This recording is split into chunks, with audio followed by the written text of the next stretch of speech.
Welcome back to the Daily Lift.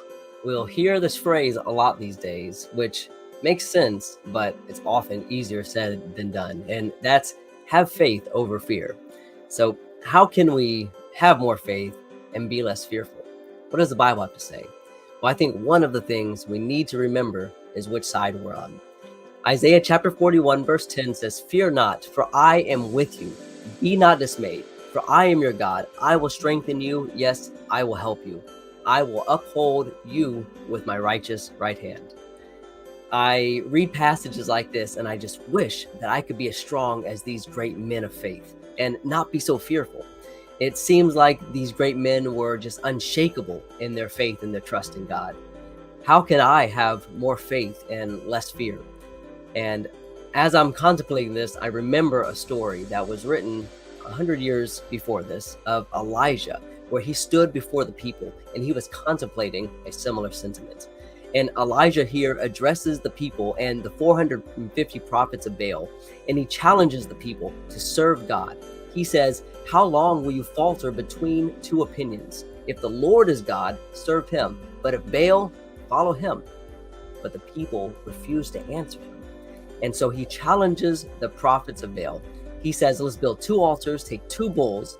You call out to Baal and see if he'll come and consume the sacrifice, and I'll do the same."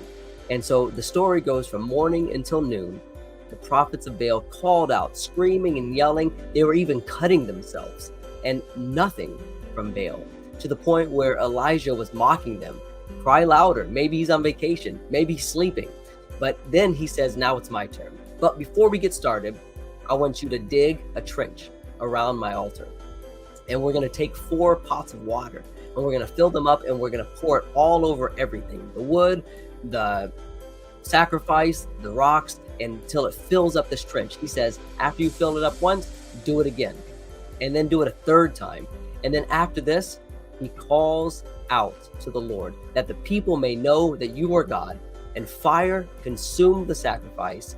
It consumed the wood, the water around it, as well as turned the stones to dust. And the people's reaction was, "The Lord, he is God."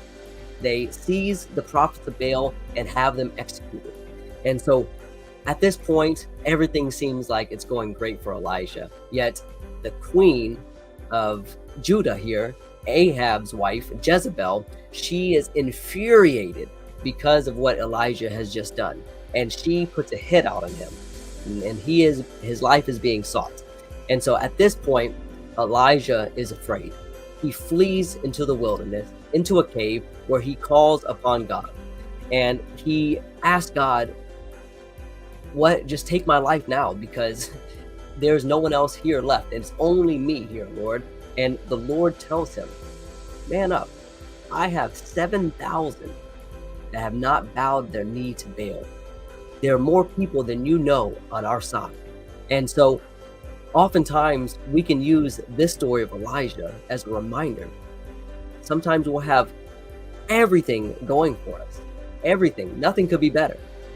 We are made stronger than we ever have thought we could be. We have seen great things done by God. We also have done mighty things for the Lord. Yet we only seem to focus on those things that are not going right, the tiny things that are not going right, or those irrational fears that deceive us so badly, as Elijah did here. Actually, what was Jezebel going to do to Elijah? He just had all of her servants, all of those prophets, killed. He has shown his power, and he's shown God's power. What could Jezebel do against God and against Elijah? And so remember what happened here. Remember that Elijah's faith was restored. He called for help. He prayed to God. He calmed down, and he took inventory. So we have to remember to do the same, that when we are fearful that the things of the world cannot harm us. Jesus says, "Don't fear those who can kill the body but can't kill the soul, but rather fear him who is able to destroy both body and soul in hell." And so how do we fear God? Well, we fear him, but not being fearful. We remember whose side we're on and not fear the men and the things of this world. And we fear God by having faith. And what is faith? Hebrews 11 tells us a perfect definition of it. Hebrews 11:1 says, faith is the substance of things hoped for and the evidence of things not seen.